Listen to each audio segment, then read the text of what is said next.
Welcome to జేఎన్టీవీ Telugu news.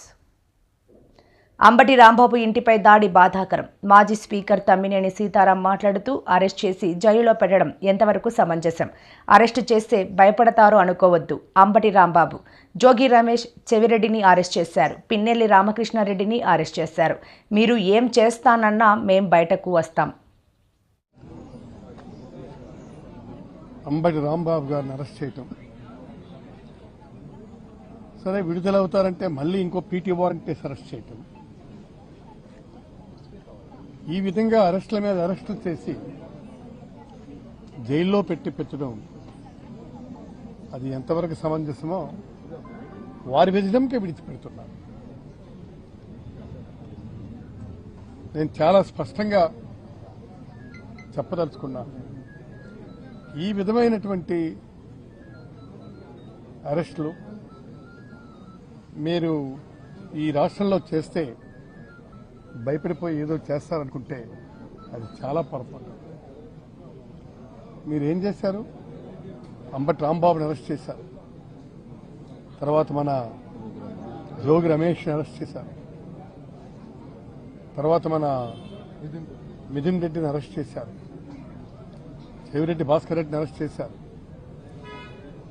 మరి అరెస్టే చేయలేదు కానీ మహిళ అయినటువంటి విడుదల రజనీ గారిని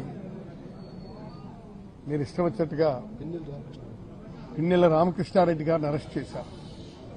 తర్వాత మన ఎవరిది దమ్మనాయుడిని అరెస్ట్ చేశారు. ఈ విధంగా అరెస్టుల మీద అరెస్టులు చేసుకుంటూ వెళ్తున్నారు. ఈ అరెస్టుల వల్ల ఏంటవుతుంది? బెదిరిపోయి ఏదో చేస్తామనుకుంటున్నారా? కాదు, దీనివల్ల రాటుదేలినితనం వస్తుంది. మీరు ఏం చేస్తారన్నారే పొద్దున రా కమాన్ అంటాం. దీనికి పర్ఫెక్షన్ వచ్చింది, అర్థం కాలేదా? రాష్ట్రంలో ప్రభుత్వం ఇచ్చింది దేనికోసం? మిమ్మల్ని పాలించమంటే ఏ విధంగా పాలించమని? ఈ విధంగా. ఎంత అన్యాయం అండి ఇది! ఈ విధంగా పాలించమంటే ఎవడైనా పాలిస్తాడు, దానికేముంది? మీరు 4 తడవలు ముఖ్యమంత్రిగా చేసినటువంటి మీరు ఏ విధంగా పాలించాలో మీకు తెలీదా? మీకు తెలిసినటువంటిది ఏంటి?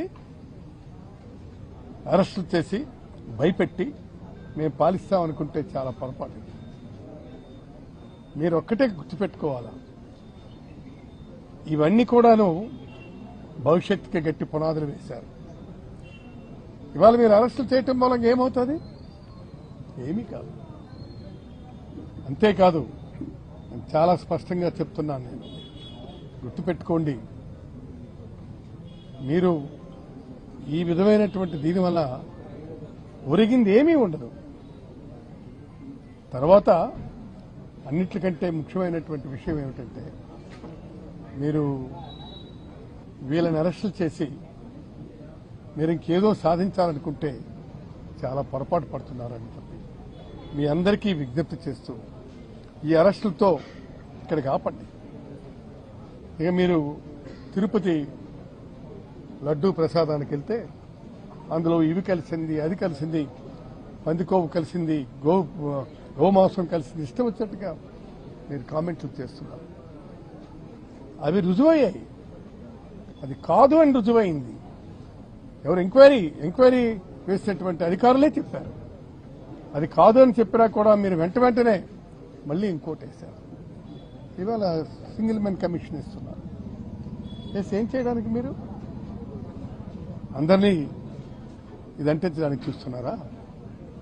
కాబట్టి ఈ పరిస్థితుల్ని ఎట్టి పరిస్థితుల్లో కూడా మేము అంగీకరించే ప్రశ్నే లేదు, ప్రసక్తే లేదని మీకు నేను మనవి చేస్తూ మీ దగ్గర నుంచి సెలవు తీసుకుంటాను.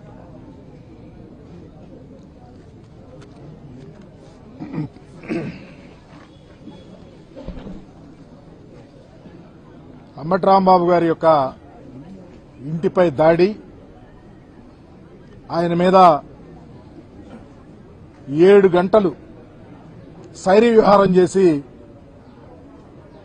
ఆయన అంతం చేయాలనే ఆలోచనతో ప్రభుత్వం చేసినటువంటి కుట్రకి చెరపకురా చెడిదవు రాంబాబు గారిని చెడగొట్టాలని చూశారు. చివరికి రాష్ట్రంలో తెలుగుదేశం పార్టీ చంద్రబాబు నాయుడు చేరిపోయే పరిస్థితి వచ్చింది. ఎందుకంటే రాంబాబు గారి యొక్క మనస్తత్వం ఈ రాష్ట్ర ప్రజలకు తెలుసు. ఒకరిని బాధ పెట్టాలనో, కుల ప్రస్తావనలు తేవాలనో, కించపరచాలనో మాట్లాడే మనస్తత్వం కాదు. చిన్నప్పటి నుంచి తెలిసినటువంటి వ్యక్తి, సెటారికల్ గా మాట్లాడే వ్యక్తి. ఆయన మీద దాడి చేస్తా ఉంటే, ఆయన కొడతాకి సిద్ధపడతా ఉంటే మాట్లాడచ్చు. మాట్లాడి వెంటనే రిపెంట్ అయిన పరిస్థితి మీద మీరు 7 గంటల్లో విన్యాసం చేశారంటే ఈ రాష్ట్ర ప్రజలకు ఏం సమాధానం చెప్తారని కూడా చెప్తా ఉన్నాం. ఈరోజు పరిపాలన మీ రెడ్ బుక్ రాజ్యాంగంతో నడుస్తూ ఉంది. అకౌంటబిలిటీ లేని పరిపాలన జరుగుతూ ఉంది. ఈరోజు ముద్రగల పద్మనాభం లాంటి పెద్ద మనుషులు ఈ రాష్ట్ర చరిత్రలో అతనికి ఒక అధ్యాయం అనేది ఉంది. కాపు ఉద్యమానికి ఉవ్వెత్ర తీసుకొచ్చినటువంటి మహానాయకుడు ఆయన మాటలు చెప్తా ఉంటే భయపెట్టి మీరు